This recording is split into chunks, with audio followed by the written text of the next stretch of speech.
Hey everyone, and welcome to another episode of The Outsiders. I'm Seth Austin. And I'm Todd Pickering. We're a couple of actors stuck on the outside, trying to make our way to the inside of the biz. Hollywood, baby. Let's just move on from We're that. moving on from that one, yeah. Because Hollywood's opening, man. It's official. They say.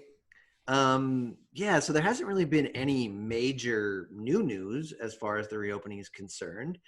But I know that a friend of mine, who was it? Todd, was it you? Did you get an email from your agent about That was me. something? I got an email from my agent. I was going to re-look at it before we did this episode, but honestly, I read it like 3 times because, I wasn't sure if it was personally addressed to me. It was a group email. The bottom line is it's, June, second to last week of June, and Hollywood's opening up and the auditions are starting to trickle in. So, that's what that email is all about. Oh, whoa, Seth, we got to give them our email. We do have to give them our email. Thank you for that, Todd. If you would like to communicate with us in any way, shape, or form, please email us at theoutsidersbiz, that's B-I-Z, at gmail.com. Ask us anything. That's the outsidersbiz at gmail.com. That's the outsidersbiz at gmail.com. In case you didn't get that. I interrupted you. Yeah, that's fine. But and stick around. At the end, we're going to do our tips. That's going to be our thing from now on. We're going to give tips at the end of every show. So we're forcing you to listen. We are twisting your Angelino, hopefully Angelino arm to listen. Oh, they can listen to this anywhere, Seth. They could listen to this anywhere, but you got to get to Hollywood, right, Todd? Shouldn't everyone be here? Well, no, that's not necessarily true. There's plenty of other good production towns, but there are. But I mean, we're in Hollywood, so that's what this is about. And that's so, what it's all I mean, about. these people could be anywhere. They could be at the University of Nebraska in Lincoln studying theater. Or they could be at the University of Richmond. Who studies at places like that? Who went to the University of Richmond that I know? When I went there, it was called the University of Rich Kids. Because everyone has names like that for their school. That's where I went. It is in Virginia. It is a small private school. And I fell into the theater department there, and I focused on acting. Did you enter the University of Richmond as a theater major? Good question. I did not. So my parents, first of all, it's an expensive school, right? And I was able to get some free money. I did very well in high school, and I applied for scholarships and things, and I didn't graduate with all that much debt. Nevertheless, my parents were paying for me to go there a little bit, and they didn't necessarily love the idea of me getting just a theater degree, at least, right? Yes. So And I was practically minded at that point as well. So when you said you were very good in high school, are you saying good grades? Right. I had good grades in high school. Thank you for helping me clarify. I'm here and so I did well enough in high school that some of the colleges that I applied to, I was able to get some free money, some scholarships. And that was great because I only graduated with about $33,000 worth of debt, which for a school or any school these days is right. That's great. That's nothing. So I went in not intending to be a theater major necessarily. So I got into the leadership studies program first, and you did. You wanted to be a theater major. I'm looking at you as you're talking. You said not initially, but let's get to it. You did, right? You pulling me out, Todd. Yeah, no, that's absolutely right. So very early on, I remember I had just gotten out of the meeting with my academic advisor. Now, my academic advisor just so happened to be the dance teacher at the school. Now, there was a very small dance program. So when I say the dance teacher, I mean, there was only 2 dance teachers, and she was the main one. She'd been a professional dancer for a big chunk of her life. Her name was Myra Dowling. Lovely woman. I'm still Facebook friends with her. Oh, So cool. we had this meeting like you do with your academic advisor. And at the end of it, she's like, "Hey, Seth, are you going to go audition for the New Faces plays?" And I'm not doing her accent any justice, but What was her accent? Where was it she? was this. She sounded American. It was this lovely, like light Southern Virginia accent. You Y'all know, can do a Southern accent, Seth. I can do one, but that really wasn't hers. Or, you know what I mean? Like I was trying to do more like her authentic one, but I could do just like a generic one. Okay. Anyway, Any rate. any rate. So how many days was that into school? That was like all pretty much at the very beginning. That was like right at the, yeah, it was the first week, I think, because that's when you meet with your academic advisor to figure out what classes you're going to take.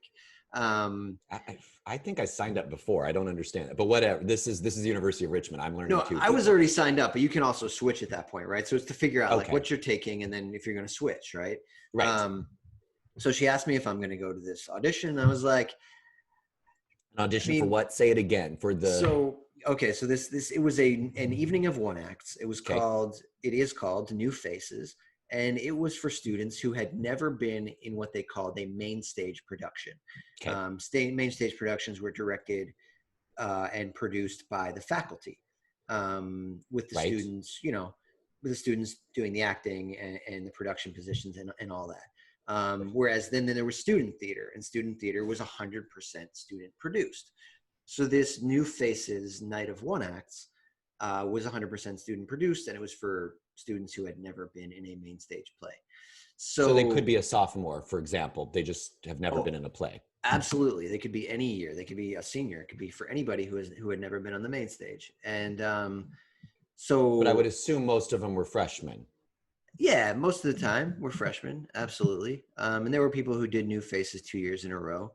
Because as long as you hadn't been in a main stage play. Oh, okay. Yeah. So so if you're still not getting cast, you can do it a second time. It's not exactly one and done. Got it. Exactly. So what's interesting is I can say with much honesty that I still wasn't 100% sold on going to audition for this, but her asking me and kind of nudging me in that direction, I was like, all right, I'm going to go do it. So it was cold reads. Which, let me say, this is where I interrupt.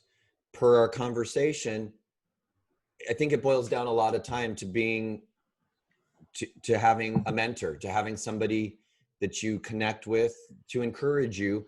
And this is another reason, people out there, because I'm digressing and leaving Seth and talking to you, why it's important to study, just so you can develop some self-esteem and some confidence. That is a great point. Great point, Todd. And the mentorship thing is something we'll talk about at a certain point, because I am looking for a mentor currently myself. That's perhaps another topic for another time. So what was that? What was that like? I'm just everybody knows Seth's looking for a mentor. I'll mentor you if you need an emergency mentor. I'm here for you. An emergency. Oh my God, mentor! It's an emergency. How do I say this line? Oh my God! Call me. I wake up in the cold sweat in the middle of the night. Should I cross on this? Which way? To which side of the camera should I look to, mentor? It's helpful. All joking aside, but let's stay focused on this New Faces night? New Faces is what it was called. So when did you audition? The first week, second week? What did you have to do for your audition?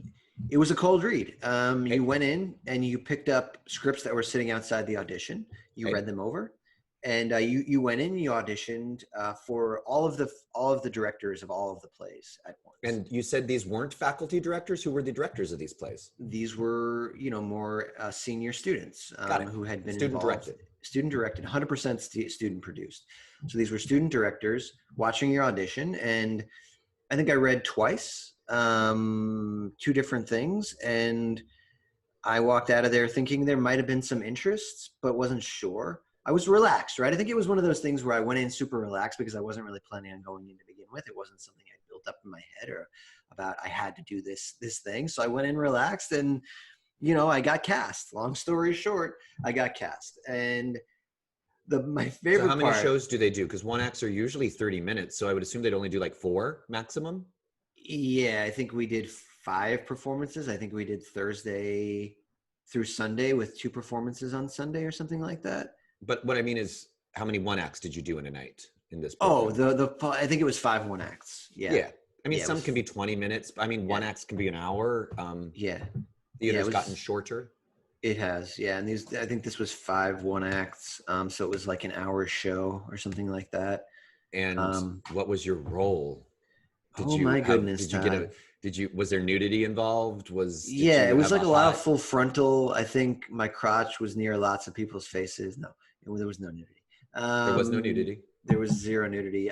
But I did get cast in a role that I don't think I've ever played a role like this since. It was like a rom-com romantic lead type role. Okay. But it had a lot of honesty in it too. It was about very simple plot. A couple, man and woman in this case, are getting a little bit deeper into their relationship. And the woman in the relationship drops the "I love you" bomb. And the man in the relationship, myself, doesn't know how to react to this. Well, there's a scenario that that's common. That never happens in real life, does it? Age appropriate? I mean, you're 18, 19. Was it? Yeah, I mean, it was a little more mature. Sure, but I mean, these aren't 50-year-olds or something. No, these were you didn't have spray painted gray hair or have to shave your head. No, unfortunately, man. Did you have hair back then?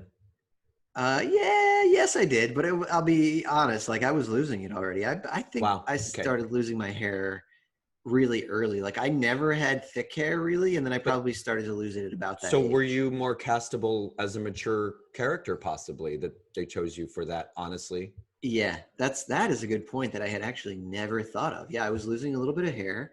Why we're doing this together. That's a really interesting insight. How was your co-star? She was great. She was open. She was honest. Anne, I'll never forget Anne. She was lovely. And we stayed friends after that.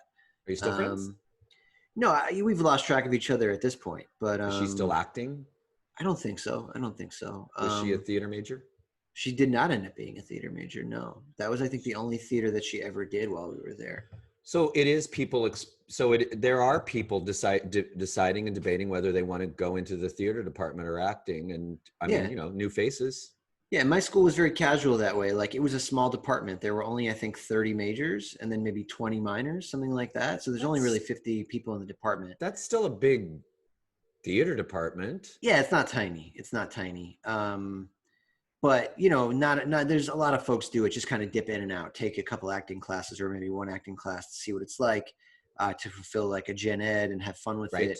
Or just because they like doing it in high school, but they don't want to take it any further. And that's totally fine. That was the kind of school that it was. It's at liberal arts colleges, you have that sort of freedom, right? Which is nice. So it was great. But of course, having done that, I got the bug all over again. And especially, I was getting my ego fed, in a couple of different ways. I had my sort of bro-y friends on my floor in my dorm telling me like how your bro friends. Is that what you said? Yeah, my bro-y friend. And got it. Full disclosure, I consider myself a bro as well. So nothing against bros. No. But yeah, like I had a couple of people come up and tell me like how much they enjoyed it. My one friend Dickie, I remember like I really appreciated his opinion. He was a very deep thinking guy, and he really liked it. And a couple other people told me the same thing. One dude told me how much it touched him, the picture of the relationship that these two people had on stage. And I really enjoyed all over again the connection with the audience and with my scene partner and all that. And that just kind of, it springboarded me back into the world. And I ended up being a theater major eventually, starting the following year. I took classes that whole first year in the theater department. And because they would go to general education. If you decided not to be a theater major, you didn't have to decide. Exactly. Like I didn't have to officially declare a major until the following year. And also I knew I was focusing more on getting into leadership school at that point to sort of please my parents. So I focused more on that my freshman year while I took theater classes I think, again, deep down knowing that I would declare the next year. So I wanted to have classes in the bag, so to speak. Did you get cast in a main stage second semester? No, I did not get cast in a main stage until the following year. I was a sophomore. So we can talk about that when we get to later. That. Sure. But yeah. So that was the only show you did that year because you focused on your other studies? No, at the very end of the year, I did more student theater. Yeah. But just student theater. Did you audition for main stage? I did audition for main stage, and I was crushed when I didn't get it. What Yeah, did they you did. audition for? Do you recall? Yeah, they did a Doll's House, and I Okay. really wanted to play Torvald. And Steve, what was You wanted to Steve's play last name? Torvald, the lead, as a freshman because you were in But New Faces. yeah, but they gave it to another, and they did. They gave it to another freshman. So What? yeah, what are you gonna do? Yeah. Weren't there I senior didn't. actors that were rocking it? Yeah, my school was weird that way, man. I mean, it was, it was such a small, not everyone wanted to act either. So they just And did you weird were things. I had mixed feelings about the way they cast things at my school. you But should have had that part. You're still bitter about Torvald? no, not bitter. I'm I'm not bitter about teasing. any of it. Yeah. I'm a bitter old man over here, like 38-year-old still upset about how things went in my Well, so school. the lesson to learn again for our viewers is, you got to let go of that freshman casting of Torvald, man, because you're never going to make it in Hollywood. That's always going to come back at every Yeah. audition. Let it go, Seth. Let I it guess go. I'm going to be your mentor. Let it go. Yeah, no, it's Speaking a good point. of classical theater, Heinrich Ibsen, Doll's House, one of the most acclaimed plays ever, changed the course of theater. Speaking with education, when I was in New York, I saw a panel of actors. There was probably 6 or 7, but I only recall 2. Who were they? Dana Ivey. Okay. And Andra DeShields. Oh, do you know either of them? Yeah, actually. Andre DeShields, that's interesting. I have a connection to him, believe it or not. I do. Why we have a podcast together. This wasn't planned either. No, this is not. But we're going to get back to my story. But what's your connection to Andre DeShields? I just saw him in a panel, so I didn't meet him. So the company through which I got my equity card is Classical Theater of Harlem. He's one of their major benefactors. Sure. Andre DeShields. He donates a hefty chunk of money to them every year. And so I went to their gala one year when I was living in New York, and Andre DeShields spoke at the gala. He wore I think it's his signature thing. He had this awesome red suit on, and he got up there and he was just as charismatic as you could possibly imagine. And I got to shake his hand afterwards. And so it's a fairly vague connection. Yeah. Just for like a minute and things. Just met him. Yeah. He was busy and he had his stuff and I didn't know him. And I was intimidated. And I didn't really know, I honestly didn't know much about him at that point. But anyway, not to digress yet again, but Todd, what's so the question, the panel? No, that's a great digression. This is why we're doing this podcast. It's just amazing. And it's on topic of just us talking about education because people, I guess, New York, I don't remember, maybe there was a moderator, but the question at hand was, what is your educational background? These are all Broadway. This was New York, mostly Broadway stars. Andre DeShields was in The Wiz, nominated for a Tony multiple times. Did he ever win? Yes, he won for Hadestown recently. He was in The Full Monty on Broadway. I must have been the original cast. Yeah, because he was nominated. Lots of musicals he does, and he's a choreographer. He's on, I wrote it down, Katie Keene on the CW. I haven't seen that TV show. He's in his 70s now. He's an older gentleman. Yeah. But they asked him what he had done in his career, and he leaned into the microphone and said, I have never taken an acting class in my life.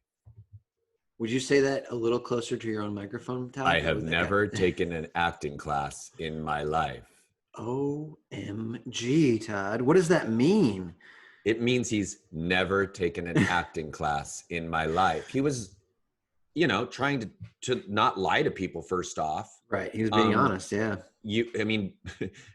And then Dana Ivey, and again, a big Broadway star. She was in Broadway. She's in the original Sunday in the Park with George. Oh, okay. She doesn't do a lot of singing, but the reason I thought about this, you made me think about it, was she is a classically trained actor.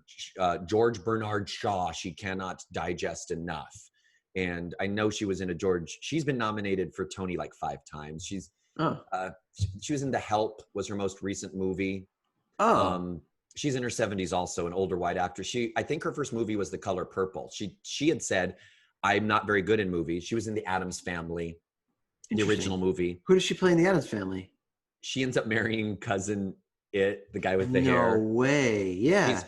And she even said she can't act on screen because she's a theater actress and is so trained and takes so many classes. And that's why Andre DeShields was saying, I have never taken an acting class in my life. So here's two people nominated for the same amount of Tonys. One has taken every class. The other has taken none. He wasn't bragging. Yeah. And I don't want to make him sound, the point of this panel was every single person has got here a different way. And like I said, I don't recall who the other people was. I just remember how funny that was. And when I was in, I don't know when I saw it, but I saw Dana Ivey in Baby with the Bathwater by Christopher Durang at Playwrights Horizon in New York, an off-Broadway show. Yeah. And so I've seen her on stage. It's wacky comedy. If those of you don't know Christopher Durang, what's his most famous modern play? Sasha, I read it over the. Oh my goodness, I haven't thought about Vanya and Sonia and Masha and Spike. There you go. His most famous recent play. Yeah. He's got a lot. Guess who was in that production? A young actor named W.H. Macy. W.H. Oh, don't you mean William H. Macy? Yeah, but back then his equity name was W.H. Macy. Because William H. Macy almost ran me over with his motorcycle in Los Angeles. No, he didn't. He did. I'm telling you. Now you're making stuff up. Dude, okay, so this is one of the craziest LA stories that I have because of how insanely... Wait, I just said, you met Andrew DeShields in my first story, and now... Have you and I met all the same people? Apparently, we run in the same circles, Todd. Well, I didn't meet him. I saw him in a play. Let's be clear. Okay, so wait, you're being serious, right? I mean, okay, so I'll just tell you the story, and you can judge for yourself whether he almost ran me over with his motorcycle. So, okay, this is a little bit long-winded, but when I first visited Los Angeles, before I moved to Los Angeles, I stayed with a friend who lived in Hollywood. And I mean, he lived on El Cerrito, just north of the Strip there. Like close to like Hollywood Walk of Fame and Roman's Chinese Theater. Do you mean La Brea? No, I mean El Cerrito is the name of this street, but it's just north. It's not a well-known street. It's it's north of Hollywood Boulevard. It's north of Hollywood Boulevard. It's north of the Strip and everything, just north of it, right? It's just north of Franklin, right? So almost every day I would walk into town, quote unquote, to the Strip just to like do food shopping, see everything, whatever. Like, so when I first get there, he's like, my friend Dominic, who I'm staying with, who's actually a friend from college at the University of Richmond. He tells me, just be careful at that intersection of El Cerrito and Franklin when you're crossing. Make sure you obey the stop, because I almost got run over by William H. Macy on his motorcycle one day, because William H. Macy lives up in the hills, which is true. So I believe you. I am not kidding you, Todd. I don't know what day of my stay this happened, but I was waiting at this intersection, because so the story goes, William H. Macy almost hits my friend with his motorcycle, right? My friend gets upset and is like, oh my God, looks at the guy in the motorcycle. The guy flips up his visor. It's William H. Macy. And then instantly my friend can't be angry anymore because it's William H. Macy. Okay. You know, and so instead of being angry, my friend goes, oh my God, I love you in Shameless. And William H. Macy goes, it's a great show, right? And he goes, yeah. And my friend goes, yeah. And then William H. Macy just drives off into the sunset on his motorcycle. So I, heeding my friend's advice, like I'm sitting there, I'm getting angry. I'm just about to, I'm like, screw this. Cause I'm from New York, right? I'm like, I don't want to wait for the light to change. Like I'm used to just crossing. Forget about whenever I want. That was one recommendation I can give to people from coming here from New York, is to try to let that go as soon as possible. Like you can't just cross wherever you want in Los Angeles. But I wanted to, right? So I'm like, so I'm waiting there. And I'm like, I'm just going to cross. But then I look, and I'm like, there's a guy in a motorcycle. And I'm like, no friggin' way. It's William H. Macy just sitting there, and just like had my friend. Now, okay, so he didn't necessarily almost run me over. Yeah, so you were ready for him. I was ready for him, but it was the same thing. I couldn't believe it. So, you know, I didn't say hi to him or anything, but it was absolutely him. He had his Shameless look. You know, he had like the long hair, the crazy beard and everything. So you and I both didn't ever meet, just so you all know out there. We didn't meet him. I saw him in a play. He was great. Christine Estabrook was in that also. Do you know that actress? No, Christine Estabrook.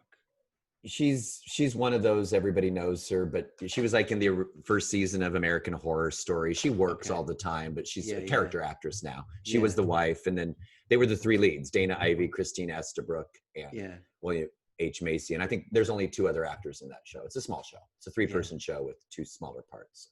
Okay. So, great. So that brings us towards the end of our segment where, you know, we're coming out of the pandemic. We just want to give I guess, you know, everybody's like, great, Todd, you mentioned that your agent said it's opening up. What's to say? There's not much to say. The biggest thing is she said, which we've known this whole time, be ready for self-tapes. Be ready for self-tapes. There's no reason to not have your own equipment at home ready to go. Good lighting, you know, a good camera, whether that be your phone or whatever. A little ring light. A ring light, you know, experiment. Depending on the lighting setup that's already in your house, a ring light may be enough. If you've got some natural light coming in. Natural light's always the best, yeah, but I don't have an apartment with natural light, so I got this ring light, and it. Do you find that that's enough Seth? For your self-tapes, the ring light?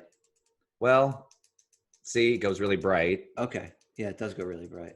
They're not the world's greatest, but the point is, you know, during the phone, this is the basic, and you need to at least have this. Yeah, and then put a sheet up to do and test it.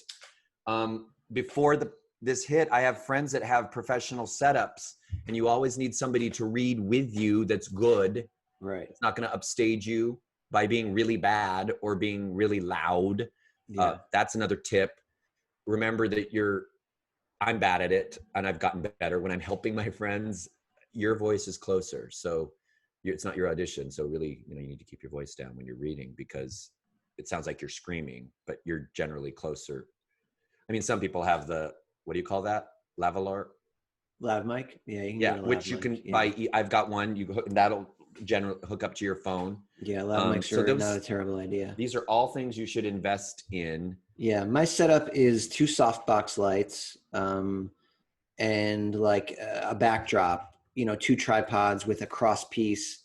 And then I hang a gray piece of canvas from that backdrop, or from that arch, whatever you want to call it. And that is my backdrop. So, you know, I'm proud of the way my self-tapes look because of that. You know, the 2 soft boxes, the only thing I don't care for is that the soft boxes are a lot to set up and break down every time. So I am looking into transitioning potentially to a ring light. I haven't pulled the trigger yet.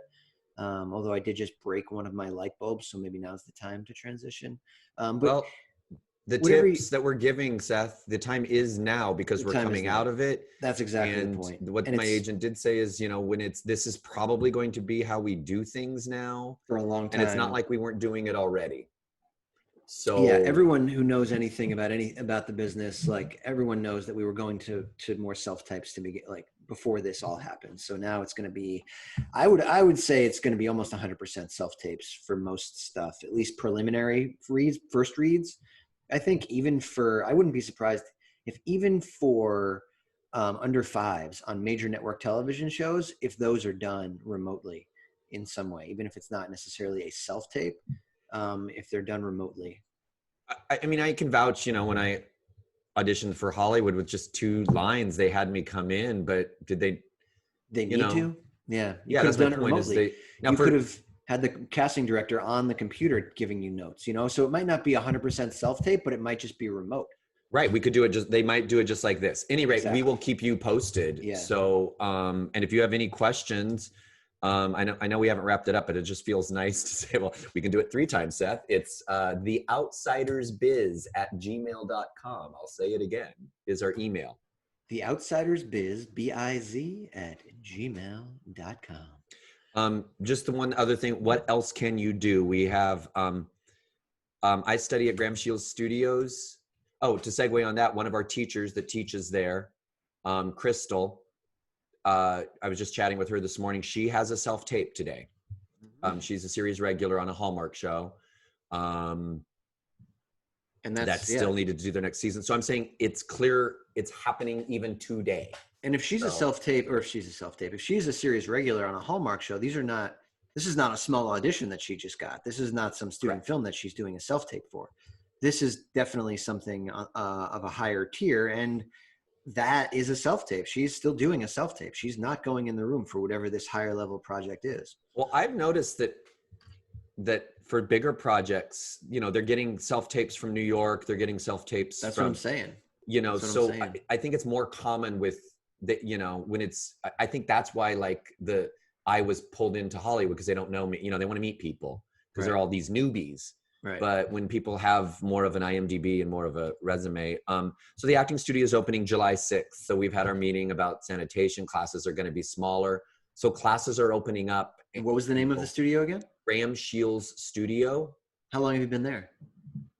Since I got here in Hollywood. It started out as a one-man, one-night class, and now we have like 8 classes a week, 3 teachers. So it's now, and I just work for the studio. Yeah, we're going to get more into depth with our individual programs, but where are you studying? Is opening. I study at Playhouse West. It's very well known.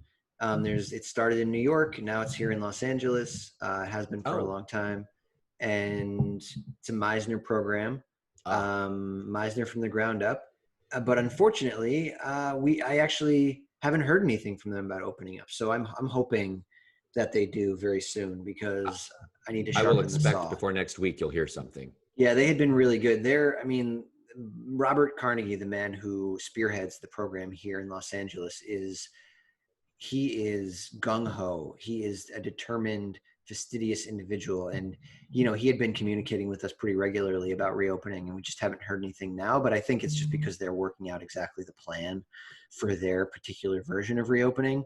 Sure. Because, when we get deeper into how that program works, it'll become clear. But I could see why it would be difficult to have responsibly have classes in person for that particular program. We're planning class sizes cut in half, and then those cut in half. Gotcha. In 2 segments. On camera only, no 2-person scenes just to start. So when you say cut in half, you mean instead of a 3-hour class, you do an hour and a half each? No. So there used to be 16 people per class. Right. Now it's going to be 9.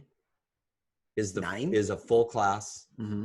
And the day will be cut into 2 parts. Right. That's what I mean. So it'll be half. So 4 people will show up for the first half, and 5 people will show up for the second half. And there will be a time to exit, and just, clean, following the guidelines of LA, masks and sanitizers and temperature checks. That's just, whether, Yeah, I went to a bar last night, and they gave me the temperature check in the forehead. I'm going to a happy hour at 4:00 today. So I'm getting out, but I'm wearing a mask. I'm nervous. I'm going to just do comfort level.